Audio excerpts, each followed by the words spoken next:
Hello students, welcome back to UKB chemistry. और आज के इस वीडियो में इलेक्ट्रोकेमिस्ट्री पार्ट 2 हम देख रहे हैं। यहाँ अगर आपका सॉल्यूशन कंप्लीट है तो बढ़िया है, नहीं तो आप आई बटन में लिंक ले लीजिएगा। और आज हम क्योंकि गैल्वेनिक सेल और वोल्टाइक सेल पढ़ रहे हैं तो इसका भी एनिमेटेड वीडियो आपको मिल जाएगा जो आप आई बटन से देख सकते हैं। पर अगर आप डीप समझना चाहते हैं तो बने रहिएगा। देखिए, गैल्वेनिक सेल और जो हमारा होता है वोल्टाइक सेल और गैल्वेनिक सेल जो होते हैं, ये क्या करते हैं, इलेक्ट्रिकल एनर्जी को केमिकल एनर्जी को इलेक्ट्रिकल एनर्जी में कन्वर्ट करते हैं। केमिकल एनर्जी को कहाँ कन्वर्ट करते हैं? इलेक्ट्रिकल एनर्जी में। यानी यहाँ जो स्पॉन्टेनियस रिडॉक्स रिएक्शन होती है वो केमिकल एनर्जी को किस में कन्वर्ट करती है? इलेक्ट्रिकल एनर्जी में। अब स्पॉन्टेनियस रिएक्शन है तो गिब्स फ्री एनर्जी आना चाहिए। इस गिब्स फ्री एनर्जी को हम यहाँ किस में कन्वर्ट कर देते हैं? इलेक्ट्रिकल वर्क में। देखिए, गैल्वेनिक सेल की अगर आप बात करें तो यहाँ आपको दो कंटेनर लेने होते हैं। इस कंटेनर में आपको लेना होता है सॉल्ट सॉल्यूशन। एग्जाम्पल के लिए अगर मैं यहाँ मैग्नीशियम सल्फेट का सॉल्ट सॉल्यूशन लेता हूँ और यहाँ कॉपर सल्फेट का सॉल्ट सॉल्यूशन लेता हूँ, तो ऊपर इस सॉल्ट सॉल्यूशन में, कॉपर के सॉल्ट सॉल्यूशन में आपको कॉपर का ही इलेक्ट्रोड डालना होगा और मैग्नीशियम के सॉल्ट सॉल्यूशन में आपको मैग्नीशियम का ही इलेक्ट्रोड डालना होगा। इनको आप एक वायर से कनेक्ट कर देते हैं और इस दोनों को कांटेक्ट में लाने के लिए क्या लगा देते हैं? Salt bridge. जैसे ही आप यहाँ इसको इस वायर से कनेक्ट करेंगे तो यहाँ करंट फ्लो होना शुरू हो जाएगा, या आप बोलो इलेक्ट्रॉन का फ्लो होना शुरू हो जाएगा। अब मुद्दा यह है कि ये करंट कैसे फ्लो होता है। तो आप रिएक्टिविटी सीरीज में पढ़ चुके हैं कि रिएक्टिविटी सीरीज में कुछ मेटल सीरीज के ऊपर होते हैं और कुछ मेटल सीरीज के कहाँ होते हैं? नीचे। रिएक्टिविटी सीरीज में जो मेटल ऊपर होते हैं वो अपना ऑक्सीडेशन कराना पसंद करते हैं। क्या कराना पसंद करते हैं? ऑक्सीडेशन। यानी ये इलेक्ट्रॉन डोनेट करना पसंद करते हैं, इसीलिए वो दूसरे का सॉल्ट छीन लेते हैं। और जो मेटल नीचे होते हैं ये अपना रिडक्शन कराना पसंद करते हैं, यानी ये इलेक्ट्रॉन एक्सेप्ट करना क्या करते हैं? पसंद। एग्जाम्पल के लिए अगर मैं पोटेशियम को प्लेटिनम सल्फेट के साथ डाल दूँ, एक हाईएस्ट, देखिए ये रिएक्टिविटी सीरीज में टॉप पे रहता है और ये रिएक्टिविटी सीरीज में सबसे डाउन। तो इसको अगर मैं ले लूँ तो आप थोड़ी देर बाद क्या देखोगे कि पोटेशियम, यहाँ 4 आपको लेने पड़ेंगे। पोटेशियम क्या करता है सर? यहाँ पोटेशियम सल्फेट में कन्वर्ट हो जाता है और प्लेटिनम को क्या कर देता है? सॉलिड में कन्वर्ट कर देता है। यानी यहाँ पोटेशियम 0 से +1 में आ गया है और प्लेटिनम +4 से 0 में आ गया है। तो प्लेटिनम का रिडक्शन हो रहा है और पोटेशियम का ऑक्सीडेशन। ये सब आप 10th में पढ़ चुके हैं। तो जिसका ऑक्सीडेशन होता है वो इलेक्ट्रॉन डोनेट करता है और जिसका रिडक्शन होता है वो इलेक्ट्रॉन एक्सेप्ट करता है। तो जो यहाँ आप दो मेटल लेने वाले, यहाँ जो दो मेटल लेने वाले हैं, आपको ये चेक करना है ये रिएक्टिविटी सीरीज में ऊपर है कि नीचे।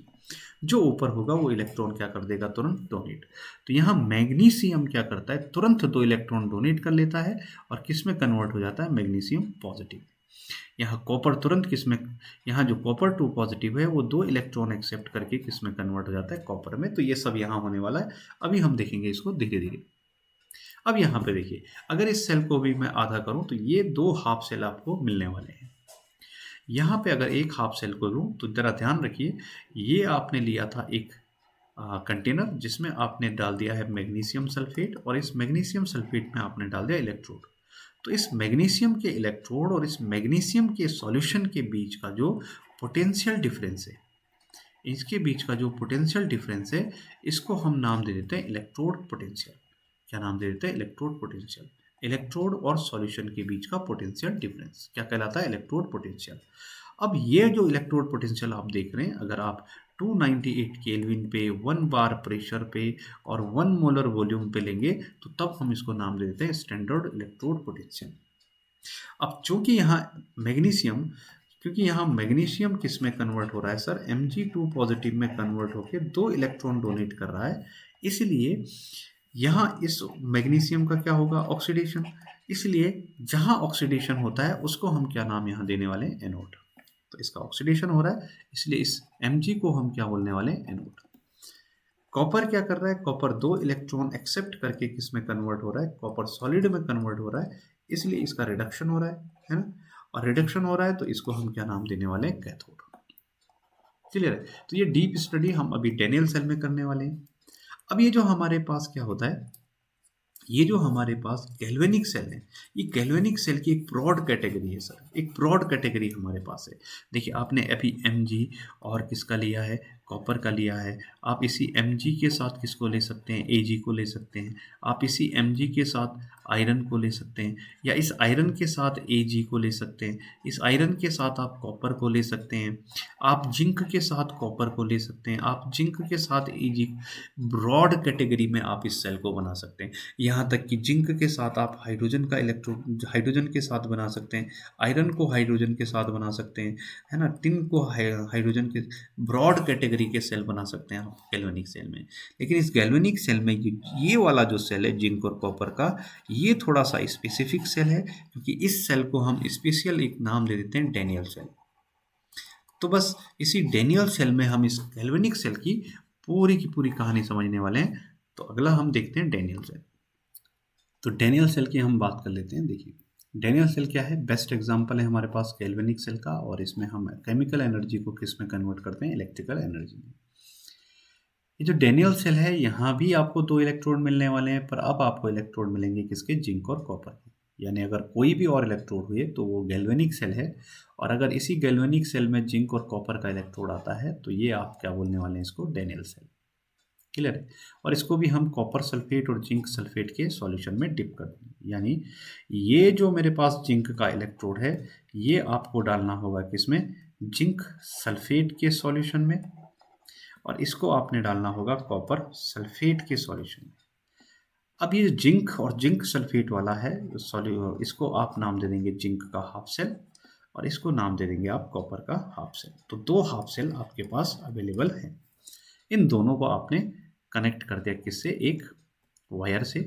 अब जैसे ही आप वायर से कनेक्ट करेंगे, तो हमने एक बात पहले ये कर चुके हैं कि जो मेटल रिएक्टिविटी सीरीज में ऊपर होगा, ये पहले इलेक्ट्रॉन क्या करता है, डोनेट करता है, और जो यानी इसका क्या होता है, ऑक्सीडेशन, है ना। और जो मेटल रिएक्टिविटी सीरीज में नीचे होगा, ये इलेक्ट्रॉन को क्या करता है, एक्सेप्ट करता है। क्लियर है। ये सारी कहानी हम पहले कर चुके हैं। यानी यहाँ क्या होने वाला है, चेक कीजिए। यहाँ रिएक्टिविटी सीरीज में जिंक ऊपर है, तो ये जिंक क्या करता है सर, यहाँ ये जो इलेक्ट्रोड है ये जिंक का है, ये एक्चुअल में जिंक है। तो ये जिंक क्या कर रहा है, ये जा रहा है सॉल्यूशन में, और सॉल्यूशन में कन्वर्ट हो जा रहा है जिंक 2 पॉजिटिव में। अब ये 2 पॉजिटिव में आया है, तो 2 इलेक्ट्रॉन कहाँ गए, कहाँ, तो ये 2 इलेक्ट्रॉन है इस इलेक्ट्रोड पे। तो ये इलेक्ट्रॉन इस इलेक्ट्रोड में इस वायर से होते हुए पहुंचते हैं इस इलेक्ट्रोड पे, और फिर इस इलेक्ट्रोड से होते हुए ये पहुंचते हैं सॉल्यूशन में। अब यहाँ सॉल्यूशन से हमारा कॉपर 2 पॉजिटिव, क्योंकि कॉपर सल्फेट है तो कॉपर 2 पॉजिटिव होगा, और साथ में SO4 2 नेगेटिव। तो ये कॉपर 2 पॉजिटिव क्या करता है, इस 2 इलेक्ट्रॉन को करेगा एक्सेप्ट, और किस में कन्वर्ट हो जाएगा, कॉपर सॉलिड में। यानी क्या हो रहा है, जरा चेक कीजिए। यहाँ मेरे पास है जिंक, और ये जिंक जो सॉलिड फॉर्म में था, ये कन्वर्ट कहाँ चला गया, सॉल्यूशन में। कहाँ चला गया, सॉल्यूशन में। तो ये कन्वर्ट हो गया जिंक 2 पॉजिटिव एक्वस में। क्लियर है। और इसने लूज किए हैं 2 इलेक्ट्रॉन। दूसरी ओर दूसरे हाफ सेल में क्या हुआ है, कॉपर जो 2 पॉजिटिव था मेरे पास, इसने 2 इलेक्ट्रॉन क्या किए हैं, एक्सेप्ट, और ये कन्वर्ट हो गया है कॉपर सॉलिड में। यानी जो कॉपर एक्वस था मेरे पास, ये सॉलिड में कन्वर्ट हो गया। यानी इस सॉल्यूशन से कॉपर लगातार कहाँ इकट्ठे हो जाएंगे, इस इलेक्ट्रोड पे। तो ये इलेक्ट्रोड लगातार क्या होता जाएगा सर, सेहतमंद होता जाएगा, मोटा होता जाएगा, सारा कॉपर इस पे आके चिपक जाएगा, और ये जिंक धीरे धीरे क्या होने वाला है, खत्म होने वाला है, फिनिश होने वाला है, समाप्त होने वाला है, इसका भी द एंड होने वाला है। तो ये सब रिएक्शन होगा। अब चेक कीजिए, यहाँ जिंक 2 इलेक्ट्रॉन लूज कर रहा है, यानी इसका क्या हो रहा है सर, ऑक्सीडेशन 0 से +2 में गया है। और यहाँ कॉपर 2 इलेक्ट्रॉन ग्रहण करके कॉपर सॉलिड में जा रहा है, यानी इसका क्या हो रहा है, रिडक्शन, क्योंकि एक्सेप्ट कर रहा है। तो ऑक्सीडेशन अगर हो रहा है, तो अभी थोड़ी देर पहले हमने पढ़ा कि जिस हाफ सेल का ऑक्सीडेशन होगा, उस हाफ सेल को आप नाम दे देंगे एनोड हाफ सेल। क्या नाम दे देंगे, एनोड हाफ सेल। और जिस हाफ सेल का रिडक्शन होगा, उस हाफ सेल को आप नाम दे देंगे कैथोड हाफ सेल। यानी ये जो रिएक्शन हो रही है, ये रिएक्शन हो रही है कैथोड हाफ सेल पे और ये रिएक्शन हो रही है एनोड हाफ सेल पे। तो इस हाफ सेल का नाम आप दे दीजिए एनोड और इस हाफ सेल का नाम आप दीजिए कैथोड। अब चेक कीजिए, क्योंकि जिंक लगातार सॉल्यूशन में जा रहा है तो इस पे क्या आ रहे होंगे, इलेक्ट्रॉन। इलेक्ट्रॉन आने की वजह से इस पे चार्ज आ जाता है नेगेटिव और इस पे चार्ज आ जाता है पॉजिटिव।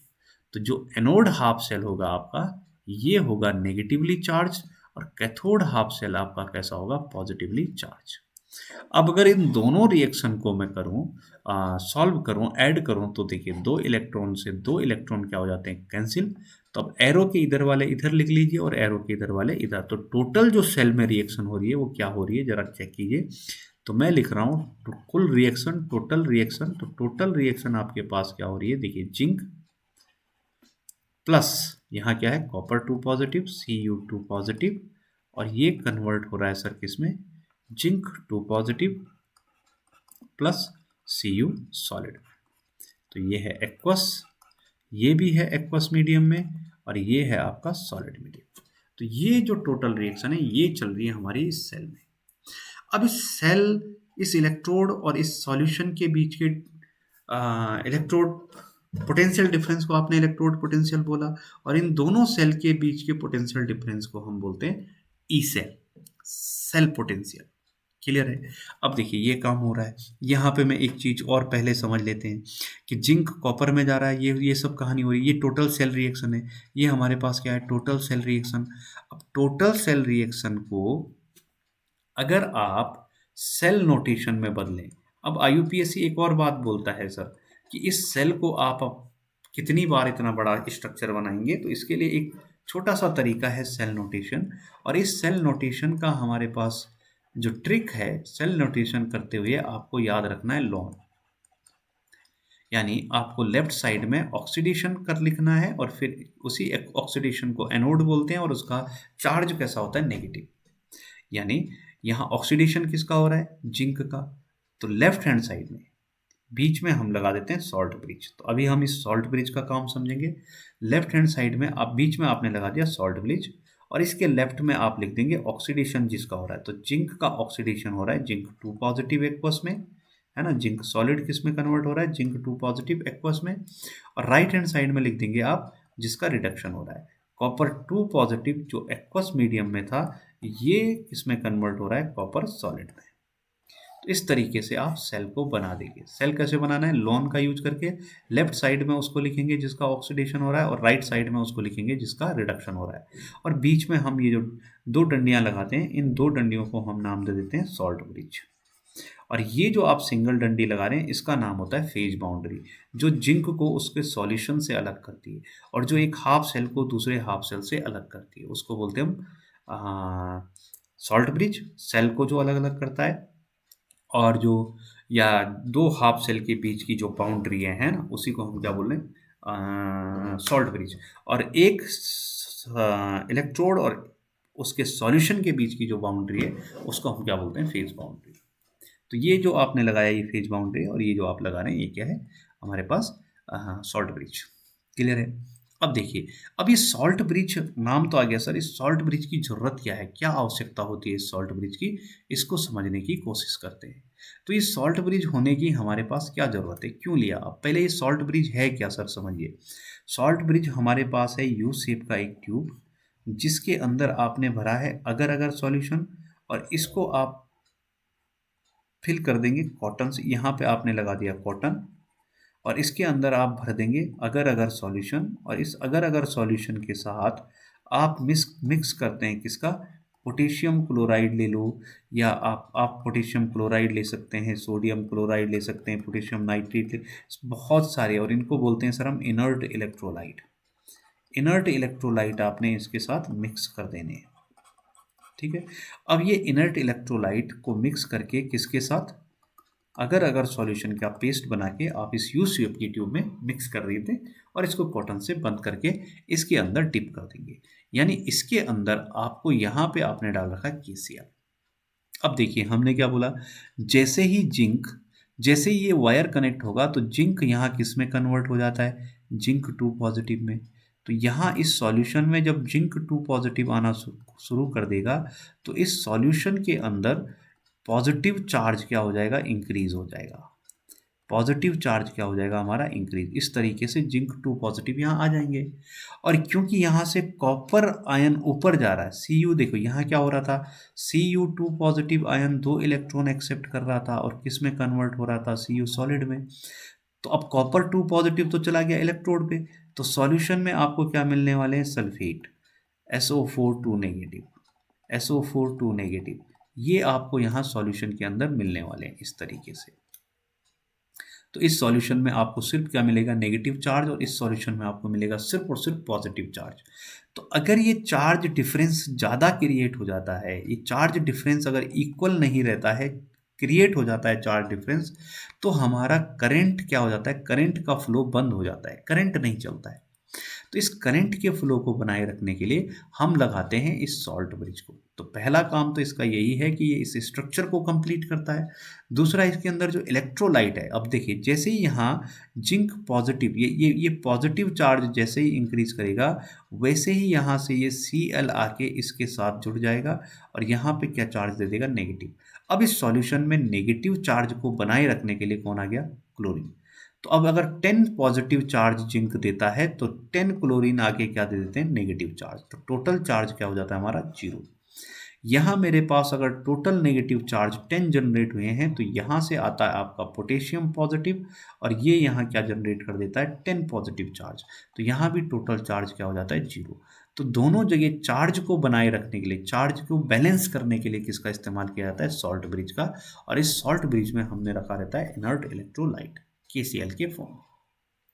क्लियर है।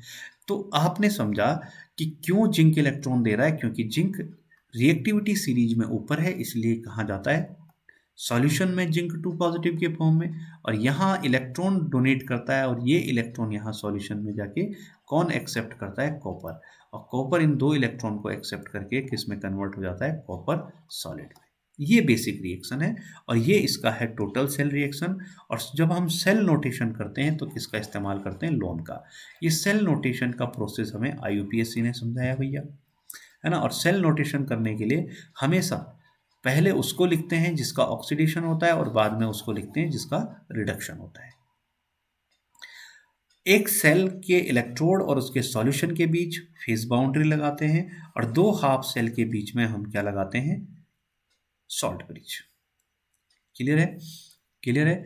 अब सॉल्ट ब्रिज की आवश्यकता क्या है कि जब इस और पॉजिटिव चार्ज, क्योंकि जिंक आ रहा है तो पॉजिटिव चार्ज जब बढ़ने लगता है तो यहाँ Cl आके नेगेटिव चार्ज को बैलेंस कर देता है, और जब इधर नेगेटिव चार्ज बढ़ने लगता है तो K पॉजिटिव आके इसको क्या कर देता है, बैलेंस कर देता है। तो इस चार्ज को बैलेंस करने के लिए किसका इस्तेमाल किया जाता है, इनर्ट इलेक्ट्रोलाइट का। क्लियर है। तो सॉल्ट ब्रिज एक यू शेप की ट्यूब है जिसके अंदर इलेक्ट्रोलाइट और अदर सॉल्यूशन भरा रहता है। ये सॉल्यूशन को कांटेक्ट में लाने का काम करता है। पहला काम तो यही है कि ये दोनों सॉल्यूशन को कहाँ लाता है, कांटेक्ट में, और दूसरा इसके चार्ज को क्या करता है, बैलेंस करता है। क्लियर। तो इस तरीके से हमारा काम करता है कौन, डैनियल सेल। अब इस डैनियल सेल के बेस पे आप किसी भी सेल के लिए रिएक्शन लिख सकते हैं कि उसका ऑक्सीडेशन कैसा हो रहा है, रिडक्शन कैसा हो रहा है, उसके लिए सेल नोटेशन लिख सकते हैं। और अब आप समझते हैं कि सॉल्ट ब्रिज क्या काम करता है। तो एक और बात आप समझ लीजिए कि यहाँ जो आपके पास जिंक और कॉपर, जिंक और जिंक के सॉल्यूशन के बीच का जो पोटेंशियल डिफरेंस था उसको तो आपने इलेक्ट्रोड पोटेंशियल बोल दिया, है ना। लेकिन इस हाफ सेल और इस हाफ सेल के बीच का जो पोटेंशियल डिफरेंस है उसको आप क्या नाम दे देते हैं, ई सेल। अब ई सेल अगर आप इस डैनियल सेल की बात करो तो यहाँ पे आपको एक चीज़ पे फोकस करना है कि ये जो ई सेल है मेरा, अगर लेस देन 1.1 वोल्टेज वोल्ट होता है तो ऐसे केस में जो फ्लो ऑफ इलेक्ट्रॉन है ना, जो फ्लो ऑफ इलेक्ट्रॉन है ये जिंक टू कॉपर होता है, जिंक से कॉपर की ओर फ्लो होगा। लेकिन अगर ये ई सेल मेरा इक्वल हो जाए 1.1 वोल्ट के तो नो फ्लो ऑफ इलेक्ट्रॉन यहाँ आपको मिलने वाले, यहाँ इलेक्ट्रॉन का फ्लो आपको नहीं मिलेगा। यानी अब जो ई सेल है यहाँ करंट फ्लो नहीं हो रहा है, इसलिए इस ई सेल को हम क्या नाम दे देते हैं, EMF। इस ई सेल को हम क्या नाम दे देते हैं, EMF। तो ये यहाँ पे पॉइंट है जो आपको ध्यान रखना चाहिए। और यही ई सेल अगर मेरा ग्रेटर देन 1.1 वोल्ट होता है, ग्रेटर देन 1.1 वोल्ट होता है तो ये जो फ्लो ऑफ इलेक्ट्रॉन है ये अब कॉपर से जिंक की ओर जाने वाले हैं। ये कहाँ जाने वाले हैं? कॉपर से जिंक की ओर। क्लियर है? तो आज के लिए इतना ही रखते हैं, मिलते हैं नेक्स्ट वीडियो में, तब तक के लिए सी यू।